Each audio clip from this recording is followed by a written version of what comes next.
একটু ভাবুন তো, আপনি হয়তো ল্যাপটপে খুব জরুরি একটা ফাইল গুছিয়ে নিচ্ছেন, কিংবা সামনে পরীক্ষা তাই বইটা খুলে বসেছেন। ঠিক সেই সময় টেবিলের কোনায় রাখা ফোনটা কেঁপে উঠল। একটা ছোট্ট নোটিফিকেশন, আর অমনি মনে হলো 1 সেকেন্ড একটু দেখে নেই এটা কার মেসেজ। আপনি ফোনটা হাতে নিলেন শুধু মেসেজটা দেখবেন বলে, ব্যাস ওই 1 সেকেন্ড কখন যে 1 ঘন্টা হয়ে যায় আপনি টেরও পেলেন না। একের পর এক ভিডিও, স্ট্যাটাস আর মিম দেখতে দেখতে সময় শেষ। যখন হুঁশ এলো তখন মনে হলো অনেকটা সময় নষ্ট হয়ে গেছে। বুকের ভেতরে একটা অস্বস্তি আর মেজাজটা একদম খিটখিটে হয়ে গেল। আপনি কি জানেন, এটা শুধু আপনার একার সমস্যা নয়।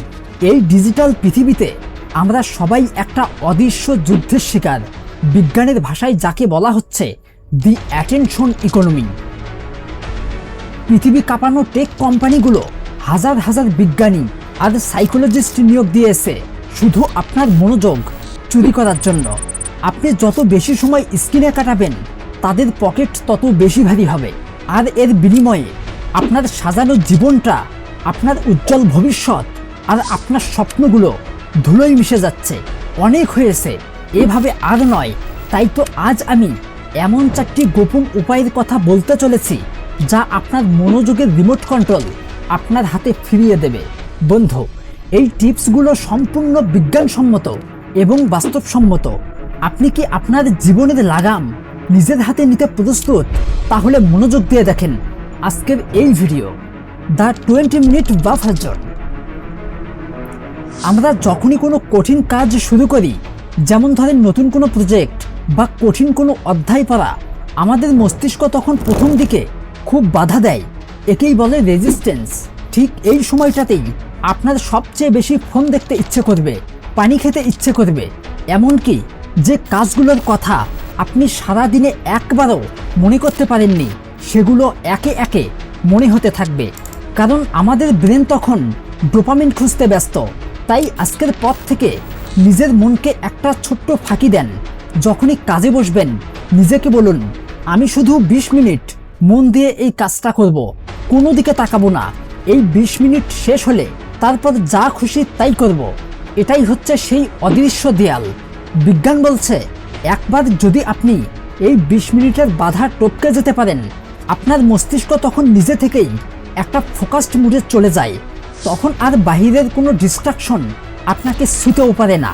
মনে রাখবেন, জয় বা পরাজয় ঠিক হয় এই প্রথম 20 মিনিটে। তাই এই সময়টুকু জয় করতে পারলেই আপনি হবেন সফল। The illusion of multitasking. অনেকে ভাবেন তারা খুব স্মার্ট, তারা একসাথে ল্যাপটপে কাজ করেন, আবার পাশে থাকা ফোনেও চ্যাট করতে থাকেন। ভাবছেন এতে সময় বাঁচছে। আসলে আপনি আপনার ব্রেনকে তিলে তিলে ধ্বংস করে দিচ্ছেন। সাইকোলজিতে একটা টার্ম আছে যাকে বলা হয় অ্যাটেনশন রেজিডিউ।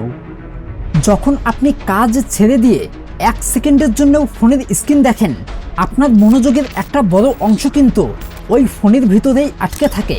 আপনি যখন আবারও কাজে ফেরেন তখন ব্রেন সঙ্গে সঙ্গে মনোযোগ দিতে পারে না। ওই আগের রিল বা চ্যাটিংয়ের রেশ আপনার মাথায় থেকেই যায়। ফলে কাজটা শেষ করতে আপনার দ্বিগুণ সময় লাগে এবং ব্রেন খুব দ্রুত ক্লান্ত হয়ে পড়ে। তাই একটা নিয়ম করে নেন, কাজের সময় ফোনটা চোখের সামনেও থাকবে না, ফোনটিকে অন্য ঘরে পাঠিয়ে দিন। আর হ্যাঁ, একটা কথা মনে রাখবেন, যা চোখের আড়ালে থাকে তা মন থেকেও আড়ালে চলে যায়।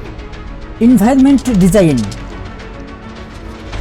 আপনার কাজের টেবিলে যদি ফোন, খাবারের প্যাকেট, চার্জার, হেডফোন এসব ছড়িয়ে ছিটিয়ে থাকে তবে আপনার মন কখনোই স্থির হবে না।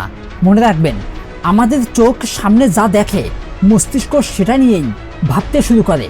আপনার অজান্তেই ব্রেন ওই অপ্রয়োজনীয় জিনিসগুলো নিয়ে অ্যানালাইসিস করতে থাকে।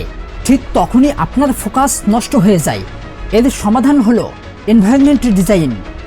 আপনার কাজের জায়গাটাকে গুছিয়ে ফেলুন। এখন টেবিলে শুধু সেই জিনিসগুলোই থাকবে যা ওই মুহূর্তের কাজের জন্য একান্ত প্রয়োজন। ধরেন আপনি বই পড়বেন, তবে টেবিলে শুধু বই আর একটা পেন থাকবে। এমনকি ল্যাপটপ বা ফোনও থাকবে না, যদি না সেটা খুব বেশি প্রয়োজন হয়। দেখেন ভাই, চোখের সামনে থেকে বিকল্প অপশনগুলো সরিয়ে ফেললে ব্রেন তখন বাধ্য হয় আপনার বর্তমান কাজের দিকেই ফোকাস করতে। জানেন তো, আপনার পরিবেশটা যত পরিষ্কার হবে আপনার চিন্তাগুলোও তত স্বচ্ছ হবে। The power of forgiveness. সবচেয়ে গুরুত্বপূর্ণ পয়েন্ট হলো এটাই, অনেক সময় এমন হয় যে আপনি 1 ঘন্টা ফোন দেখে ফেললেন, এরপর আপনার ভীষণ অপরাধ বোধ হয়, নিজের উপরে খুব রাগ হয়। আপনি ভাবেন আজকের দিনটা তো নষ্ট হয়েই গেল, কাল থেকে একদম নতুনভাবে শুরু করব। ভাই, এই মানসিকতা কিন্তু সবচেয়ে ভয়ানক। এই গিল্টি আপনাকে অলস বাড়িয়ে দেয়। মনে রাখবেন, মানুষ হিসেবে ভুল হতেই পারে, ডিস্ট্রাকশন আসতেই পারে। 1 ঘন্টা নষ্ট হয়েছে, ব্যাপার না, ঠিক আছে, নিজেকে ক্ষমা করে দিন, একটা লম্বা শ্বাস নিন এবং ঠিক এই মুহূর্ত থেকে আবার কাজে ফিরে যান। শুনেন ভাই, অতীত নিয়ে আফসোস করা মানে বর্তমানটাকেও নষ্ট করা। যে সময়টা চলে গেছে তা নিয়ে না ভেবে সামনে যে সময়টা আছে সেটাকে কাজে লাগান।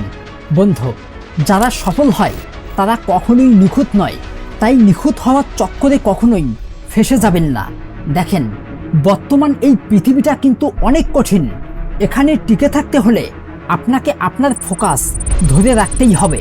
তাই আজকের পর থেকে আপনার জীবনের রিমোট অন্য কোনো টেক কোম্পানির হাতে মোটেও দেবেন না।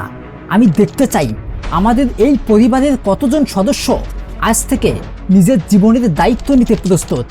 যদি আপনিও এই ফোকাস চ্যালেঞ্জ নিতে চান তবে এখনই কমেন্টে লিখুন চ্যালেঞ্জ অ্যাকসেপ্টেড।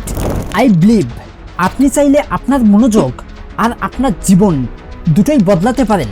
ভিডিওটা ভালো লাগলে একটা লাইক দিবেন। দেখা হচ্ছে তাহলে পরবর্তী ভিডিওতে। ততক্ষণ অবধি ভালো থাকুন, সুস্থ থাকুন এবং নিজের লক্ষ্য অর্জনে অবিচল থাকুন। ধন্যবাদ।